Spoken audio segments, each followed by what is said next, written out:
असं आहे की माणिकराव कोकाटे बोलले ते खरं आहे की सरकार भिकारी झालेलं आहे आणि भिकारी आणि कंगाल करण्याचं पाप गेल्या 3-4 वर्षामध्ये या राज्याला महायुतीचं आहे.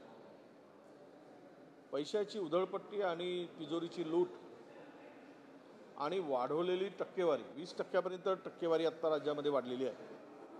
कुठलंही काम मंत्रालयापासून पैसे काढण्यापासून तर खालच्या प्रस्तरापर्यंत पैसे दिल्याशिवाय एकही माणसाचं काम होत नाही आणि अशामुळे इन्फ्रास्ट्रक्चरवर अधिक भर दिला, त्याच्यातून टक्केवारी मोठ्या प्रमाणात वसूल केली गेली आणि राज्य दिवाळखोरीमध्ये काढलं गेलं. 9,38,000 कोटीचं कर्ज आत्ता राज्यावर आहे आणि एवढा मोठा कर्ज उभं करत असताना सगळं काय काम राज्यामध्ये 88 लाख कोटी रुपये 88,000 कोटी हे केवळ PWDचे देणे आहे. अद्याप जुलै महिना संपत आला आहे, DPTCचे पैसे मिळाले नाहीत.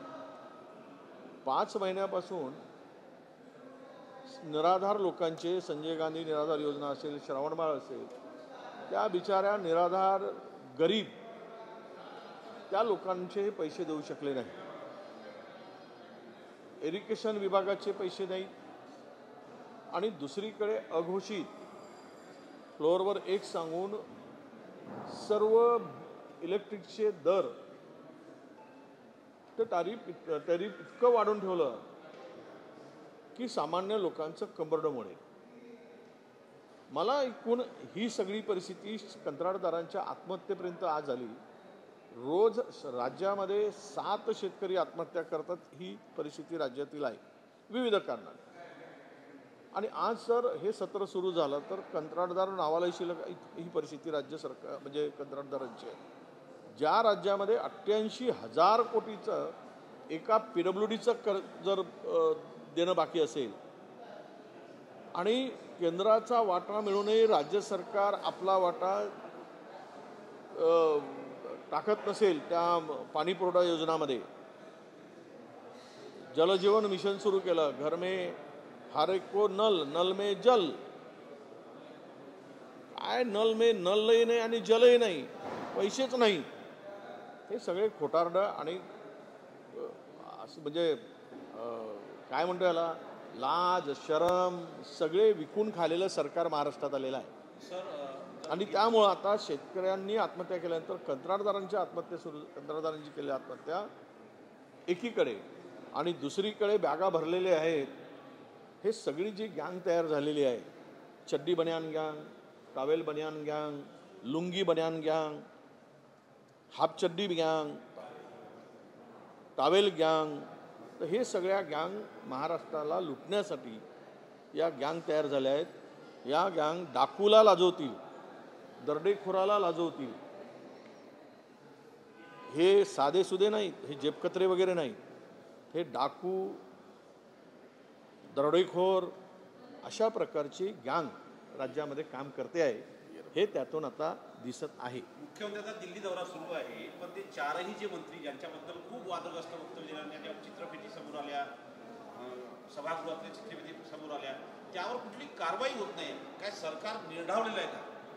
असं हे कारवाई करायला गेलेत ना, आता 4चे फोटो आहेत, उद्या 14चे येतील. त्यामुळं जरा कारवाई जपून करतायत किंवा मला वाटतं की जपून पावलं टाकत आहेत मुख्यमंत्री, असा कदाचित त्यामागचा उद्देश असेल. सर, हातामध्ये पेनड्राईव्ह घेऊन सभागृहामध्ये काँग्रेसचे एक नेते नाना पटोले यांनी म्हटलं होतं की या पेनड्राईव्हमध्ये सगळं काही खुलं होईल, पण तो पेनड्राईव्ह काही देवेंद्र फडणवीसला दिला नाहीये. देवेंद्र फडणवीस म्हणतात की मला जो पेनड्राईव्ह द्या तरच मी कारवाई करेन. ते मला माहीत नाही, ते नाना पटोलेंच्याकडे असेल तर कदाचित त्यांना नाना पटोले आला आहे, आज येणार आहेत माझ्या माहितीप्रमाणे. असं का होतं, नाना पटोले भूमिका घेतात नंतर त्या भूमिका गायब होतात? नाही, ते अशी काय भूमिका नाना पटोले असं काही करतायत असं मला दिसलं नाही आणि ते तसं करू शकत नाही. आता तो पेन ड्राईव्ह का दिला नाही मी त्यांना विचारतो, लवकरात लवकर त्यांच्या सुपूर्द करा म्हणून सांगतो.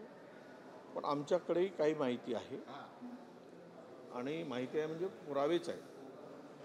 आमच्याकडेही काही फोटो आहेत, आमच्याकडे काही सीडी आहे. आता काय काय चाललं आहे, थोडी तरी लाज नाही, काही नाही, तर सगळी विकूनच खाली असेल.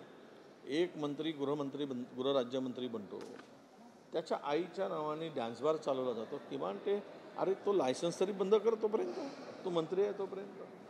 25-25 बारबाला नाचवल्या जातात आणि त्यांच्या बारवर जर धाड पडत असेल तर हे इंटरनल अंतर्गत म्हणजे मला वाटतं की हातात तलवारी न घेता सुरू असलेल्या राज्यात युद्ध आहे आणि अनेकांच्या मनात आता राग आहे, घटक पक्षांच्या, सोबतीच्या पक्षाच्या.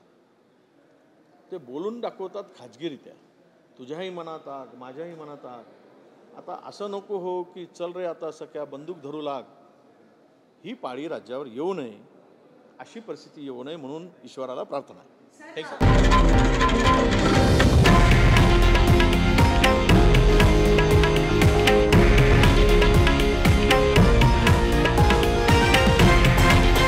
हे आहे देशातील नंबर 1 न्यूज नेटवर्क आणि आपण पाहत आहात TV9 मराठी, एकमेव.